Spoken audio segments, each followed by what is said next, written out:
اور کتب خانے کرتے ہیں۔ اہم ترین دستاویزات، تاریخی کتابیں اور قدیم اشیاء کو پیش کرنے کا کام کرتے ہیں۔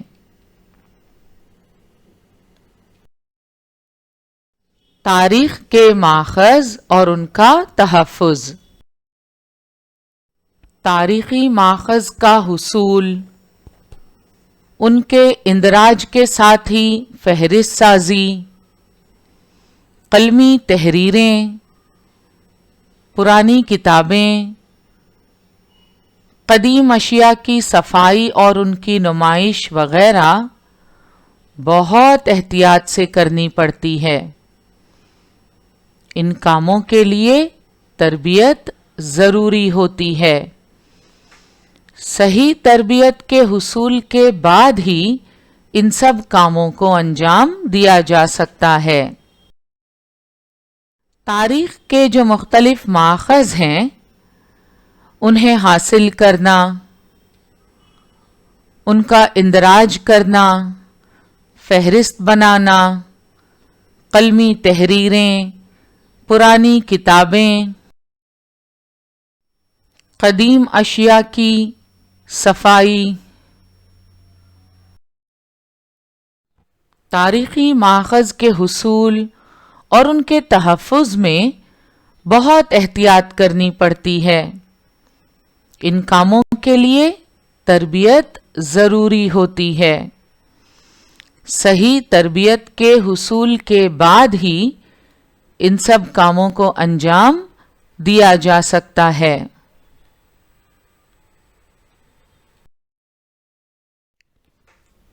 تاریخی ماخذ کا حصول، ان کے اندراج کے ساتھ ہی فہرست سازی، قلمی تحریریں، پرانی کتابیں، قدیم اشیاء کی صفائی اور ان کی نمائش وغیرہ بہت احتیاط سے کرنی پڑتی ہے۔ ان کاموں کے لیے تربیت ضروری ہوتی ہے۔ صحیح ٹریننگ اور تربیت کے حصول کے بعد ہی ان سب کاموں کو انجام دیا جا سکتا ہے۔ آئیے دیکھتے ہیں زبانی ماخذ کا تحفظ اور اس کے لیے کارآمد تربیت۔ زبانی ماخذ کون سے ہیں؟ قدیم بھارت میں زبانی روایت کے مطابق محفوظ کیا ہوا ویدک، بودھ اور جین ادب اب تحریری شکل میں دستیاب ہے۔ پھر بھی اسے حفظ کرنے یعنی یاد رکھنے کی روایت آج بھی جاری ہے۔ تاریخ مرتب کرنے کے لیے جب اس کا استعمال ہوتا ہے تب اس کا شمار زبانی ماخذات میں ہوتا ہے۔ تو قدیم بھارت کی تاریخ مرتب کرنے کے ماخذ میں ویدک ادب، قدیم بھارت میں زبانی روایت کے مطابق محفوظ کیا ہوا ویدک ادب، بودھ اور جین ادب اب تحریری شکل میں دستیاب ہے۔ تاریخ مرتب کرنے کے لیے جب اس کا استعمال ہوتا ہے تب اس کا شمار زبانی ماخذات میں ہوتا ہے۔ جدید بھارت کی تاریخ کے زبانی ماخذوں میں درج ذیل وسائل شامل ہیں۔ ان میں لوک گیت، پواڑے، لوک کتھا، واقعات کا بیان، انٹرویو وغیرہ کا شمار ہوتا ہے۔ زبانی ماخذ کے تحفظ میں کون سی باتیں شامل ہیں؟ آئیے دیکھتے ہیں۔ عوامی روایتی گیت، کہانیوں وغیرہ کے مجموعے مرتب کرنا، جمع شدہ وسائل کی درجہ بندی، نیز تجزیہ کرنا اور موضوع کے مطابق ترتیب دینا، تحقیق شدہ زبانی وسائل کی نشر و اشاعت۔ زبانی ماخذ کے تحفظ کے لیے کارآمد تربیت۔ نمبر 1 سماجی علوم، نمبر 2 سماجی عمرانیات، نمبر 3 اساطیر اور لسانیات، نمبر 4 کتب خانوں کا انتظام، نمبر 5 تاریخ اور طریقہ تحقیق، آخر میں تحقیقی تحریر۔ زبانی ماخذ کے تحفظ میں سماجی علوم کا جاننا کارآمد ثابت ہوتا ہے۔ سماجی علوم یعنی anthropology, the study of human societies and cultures and their development۔ سماجی علوم کے ساتھ ساتھ سماجی عمرانیات یعنی سوشل سائیکالوجی کا علم بھی کارآمد ثابت ہوتا ہے۔ سوشل سائیکالوجی کیا ہے؟ Social psychology is the branch of psychology that deals with social interaction, including their origins and their effects on the individual۔ اساطیر اور لسانیات۔ اساطیر یعنی mythology، a collection of myths, especially one belonging to a particular religious or cultural tradition۔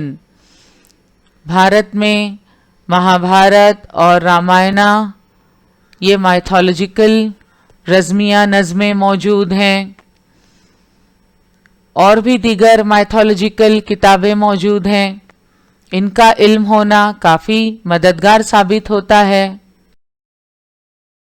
لسانیات یعنی linguistic۔ Linguistics can be defined as the scientific or systematic study of language۔ لسانیات کا علم ہونا بھی ضروری ہے۔ تو زبانی ماخذ کے تحفظ کے لیے ان باتوں کی تربیت کارآمد ثابت ہوتی ہے۔ سماجی علوم، سماجی عمرانیات، اساطیر اور لسانیات، کتب خانوں کا انتظام، تاریخ اور طریقہ تحقیق،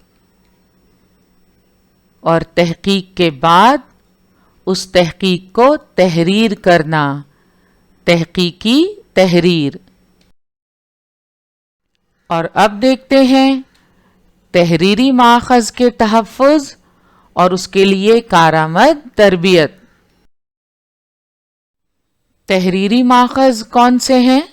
آپ جانتے ہیں، قدیم بھارت کی تاریخ مرتب کرنے کے تحریری ماخذ ہیں ہڑپا رسم الخط میں تحریریں، ویدک ادب، میسوپوٹامیہ میں اینٹوں پر کی تحریریں، مہابھارت اور رامائن کے قلمی نسخے۔ اس کے ساتھ ہی ساتھ جین بودھ ادب، یونانی تاریخ نویسوں اور سیاحوں کی تحریریں، چینی سیاحوں کے سفر نامے، صرف و نحو اور قواعد کی کتابیں۔ صرف و نحو یعنی وہ علم جس میں لفظوں کا جوڑ توڑ اور ان کے بولنے برتنے کا قاعدہ بیان کیا جائے۔ تو صرف و نحو اور قواعد کی کتابیں، مذہبی کتابیں اور کندہ تحریریں، یہ سب قدیم بھارت کی تاریخ مرتب کرنے کے تحریری ماخذ ہیں۔ جدید بھارت کی تاریخ کے تحریری ماخذ میں درج ذیل وسائل شامل ہیں: خط و کتابت، رسائل، غیر ملکی افراد کے اندراجات، کارخانوں کے ریکارڈ، اخبارات، آپ بیتی، سوانح عمریاں اور کتابیں۔ تحریری ماخذ کے تحفظ میں کون سی باتیں شامل ہیں؟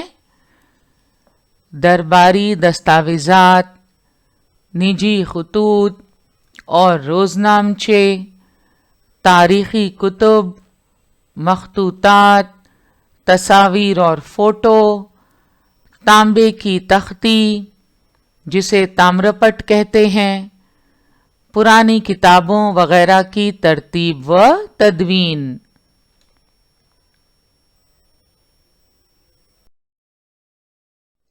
آپ جانتے ہیں تحریری ماخذ میں درباری دستاویزات، نجی خطوط، روزنامچے، مخطوطات، تصاویر، فوٹو، تانبے کی تختی، پرانی کتابیں وغیرہ شامل ہیں۔ ان سب کی ترتیب و تدوین کی جاتی ہے۔ دستاویزات کے تحفظ کے لیے ضروری صفائی اور کیمیائی عمل انجام دینا۔ قدیم دستاویزات کے تحفظ کے لیے ان کی صفائی اور جو کیمیائی عمل درکار ہے اسے انجام دیا جاتا ہے۔ یہاں آپ دیکھ رہے ہیں کس طرح قدیم تصاویر کو محفوظ کر لیا گیا ہے۔ ضروری صفائی اور کیمیائی عمل کے بعد تصویر دکھائی دینے لگی ہے۔ تو اس طرح دستاویزات کو محفوظ کر لیا جاتا ہے۔ آپ نے نوٹ کیا ہوگا ہمارے گھروں میں رکھی کتابیں بھی اگر وقتاً فوقتاً ان کی صفائی نہ کی جائے، ان کی ٹھیک سے دیکھ بھال نہ کی جائے تو وہ خراب ہونے لگتی ہیں۔ پرنٹ جو ہے وہ بھی فیڈ ہونے لگتی ہے، ہلکی ہوتی جاتی ہے۔ تو تاریخ کے جو تحریری ماخذ ہیں وہ اس طرح خستہ حالت میں ہوتے ہیں۔ کافی پرانے ہونے پر صفحات جو ہیں وہ پھٹ جاتے ہیں، تو انہیں ریسٹور کرنا، ان کا تحفظ کرنے کے لیے صفائی کرنا، مختلف کیمیکل کے استعمال کے ذریعے انہیں محفوظ رکھنے کی کوشش کی جاتی ہے۔ تیسری اہم بات ہے دستاویزات کی تاریخی قدر متعین کرنا۔ جو دستاویز حاصل ہوا ہے اس کی تاریخی اہمیت کیا ہے یہ طے کرنا۔ اہم دستاویزات کی نشر و اشاعت کرنا، مرتب شدہ ادب اور تحقیقی نتائج کی نشر و اشاعت، تحریری ماخذ کے تحفظ کے لیے مخصوص تربیت کی ضرورت ہوتی ہے۔ اس میں سب سے پہلے برہمی، موڑی، فارسی جیسے رسم الخط اور ان کے ارتقاء کی زمانی ترتیب کا علم۔ ہم نے ابھی دیکھا کہ تحریری ماخذ کے تحفظ میں سب سے پہلے ہے مختلف دستاویزات، خطوط، تصاویر، فوٹو اور پرانی کتابوں وغیرہ کی ترتیب و تدوین۔ تو اس کے لیے مختلف زبانوں کے رسم الخط اور ان کے ارتقاء کی زمانی ترتیب کا علم ہونا ضروری ہے۔ برہمی، موڑی، فارسی جیسے رسم الخط، رسم الخط یعنی لکھنے کا طریقہ، تو ان رسم الخط کا علم اور ان کے ارتقاء کی زمانی ترتیب کا علم ہونا ضروری ہے۔ یہ ہے برہمی اسکرپٹ، یہ موڈی اور یہ فارسی. تو برہمی، موڑی، فارسی جیسے رسم الخط اور ان کے ارتقاء کی زمانی ترتیب کا علم ہونا چاہیے. تاریخی عہد کا سماجی ڈھانچہ اور روایات، ادب اور ثقافت، حکومتی انتظامات وغیرہ کی بنیادی معلومات بھی ضروری ہے. مختلف طرز مصوری، طرز سنگ تراشی اور ان کے ارتقاء کی زمانی ترتیب کا علم بھی ضروری ہے. تحریری ماخذ کے تحفظ میں دستاویزات کی تاریخی قدر متعین کرنا شامل ہے. تحریری ماخذ کی جانچ پڑتال کرنے، ثبوتوں کا صحیح یا غلط ہونا یہ اچھی طرح سے پرکھنے کے لیے کاغذات کی قسمیں، روشنائی اور رنگوں کا علم ہونا ضروری ہے. اس علم کی مدد سے تاریخی دستاویزات کی تاریخی قدر متعین کرنے میں آسانی ہوتی ہے. کندہ تحریر کے لیے استعمال کیے گئے پتھروں اور دھاتوں کے متعلق علم ہونا ضروری ہے. آپ جانتے ہیں کہ کس طرح ابتدائی زمانے میں شکستہ برتنوں کے ٹکڑے، کچی اینٹیں، درخت کی چھال، بھوج پتر، اس کے بعد تامر پٹ جیسی اشیاء کو بیاض کے طور پر استعمال کیا جاتا تھا. اس طرح کی اشیاء پر کسی نوکدار چیز سے تحریر کندہ کی جاتی تھی. روزیٹا سٹون کے متعلق آپ پڑھ چکے ہیں. تو اس طرح تحریری ماخذ کے تحفظ، ان کی تاریخی قدر متعین کرنے کے لیے یہ ضروری ہے کہ ان کے متعلق معلومات ہو. پتھر کس علاقے میں پائے جاتے ہیں، پتھر کتنا پرانا ہے، دھاتوں کے متعلق اسی قسم کی معلومات ہونا ضروری ہے. دستاویزوں کی صفائی اور تحفظ کی خاطر جو کیمیائی عمل کے لیے ضروری آلات اور کیمیائی مرکبات درکار ہیں ان کی بھی معلومات ہونی چاہیے. ہم نے شروعات میں ہی بتایا کہ قدیم اشیاء کو پیش کرنے کا کام عجائب گھر، محافظ خانے اور کتب خانے کرتے ہیں. لہٰذا عجائب گھر میں نمائش کا انتظام اور اطلاعاتی تکنیک کی تربیت ہونا بھی ضروری ہے. اور آخر میں تحقیقی مقالہ نگاری. تحریری ماخذ کے تحفظ میں اہم دستاویزات کی نشر و اشاعت اور مرتب شدہ ادب اور تحقیقی نتائج کی نشر و اشاعت شامل ہے. اس لیے تحقیقی مقالہ نگاری کی بھی تربیت ہونی چاہیے.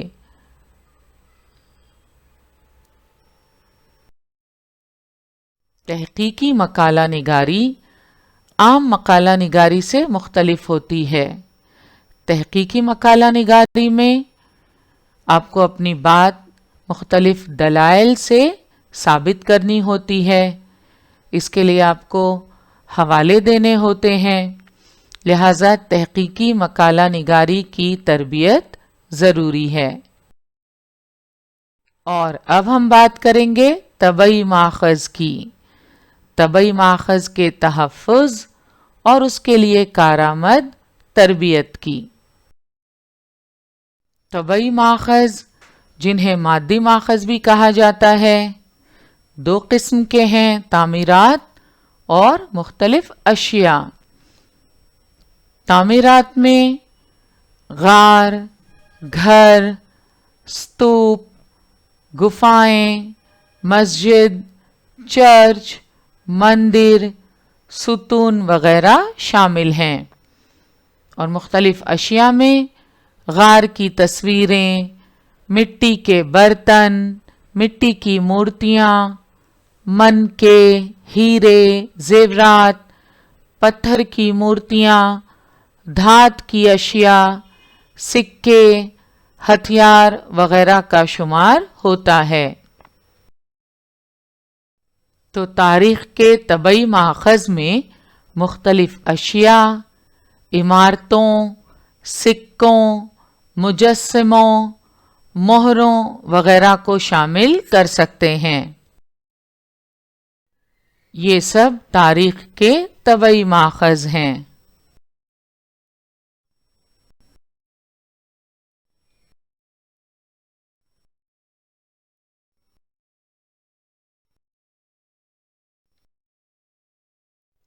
طبعی ماخذ کا تحفظ کس طرح کیا جاتا ہے؟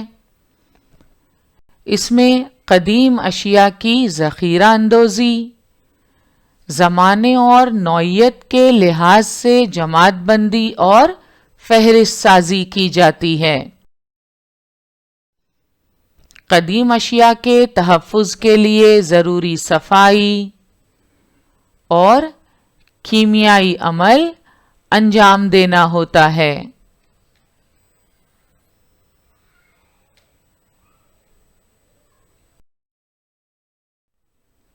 اہم قدیم اشیاء یا ان کی نقلوں کی نمائش کی جاتی ہے۔ یہاں آپ دیکھ سکتے ہیں اصل اشیاء اور ان کے ریپلیکا یعنی ان کی نقل۔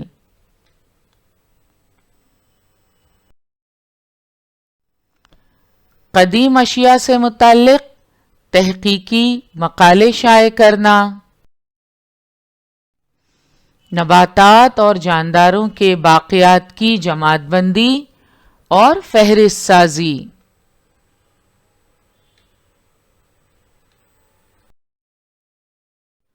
اہم اور خصوصی باقیات یا ان کی نقل پیش کرنا، اور ان تمام کاموں کے لیے تربیت کی ضرورت ہوتی ہے۔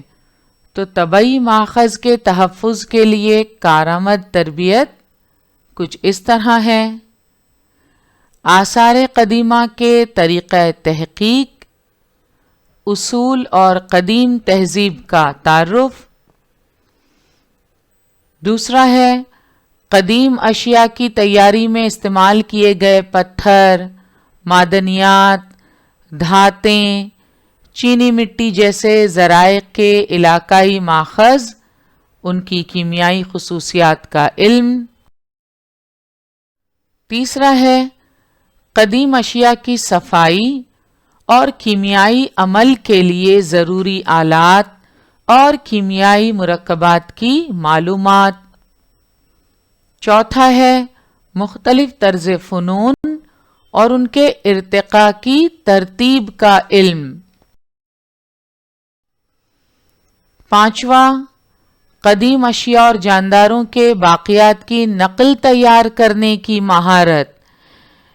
طبعی ماخذ کے تحفظ میں ہم نے یہ بات ابھی دیکھی کہ نباتات اور جانداروں کے باقیات کی جماعت بندی اور فہرست سازی کی جاتی ہے، اہم اور خصوصی باقیات یا ان کی نقل پیش کی جاتی ہے، لہذا قدیم اشیاء اور جانداروں کے باقیات کی نقل تیار کرنے کی مہارت ہونی چاہیے۔ سکستھ ہے عجائب گھر میں نمائش کا انتظام اور اطلاعاتی تکنیک سے واقفیت ہونی چاہیے۔ اور آخر میں تحقیقی مقالہ نگاری۔ ہم پہلے بھی کہہ چکے ہیں کہ تحقیقی مقالہ نگاری لکھنے کا اپنا ایک خاص طریقہ ہوتا ہے، اس کی واقفیت ضروری ہے۔ تو ہم نے دیکھا تاریخ کے ماخذات کی مدد سے ہمیں تاریخ کا علم حاصل ہوتا ہے۔ تاریخ کے ماخذ یعنی تاریخی ورثے کا تحفظ ضروری ہے۔ تاریخی ماخذ کا حصول، ان کے اندراج کے ساتھ ہی فہرست سازی، قلمی تحریریں، پرانی کتابیں، قدیم اشیاء کی صفائی اور ان کی نمائش وغیرہ بہت احتیاط سے کرنی پڑتی ہے۔ ان کاموں کے لیے تربیت ضروری ہوتی ہے۔ صحیح تربیت کے حصول کے بعد ہی ان سب کاموں کو انجام دیا جا سکتا ہے۔ آج ہم نے زبانی ماخذ، تحریری ماخذ اور طبعی ماخذ کو محفوظ کرنے کا طریقہ اور اس کے لیے کارآمد تربیت سے متعلق معلومات حاصل کی۔ اگلے سیشن میں انشاءاللہ ہم کچھ مشہور عجائب گھر، محافظ خانے اور کتب خانے کے متعلق معلومات حاصل کریں گے۔ آج کا ہمارا سیشن یہیں مکمل ہوا۔ انشاءاللہ اگلے سیشن میں ضرور ملیں گے۔ السلام علیکم۔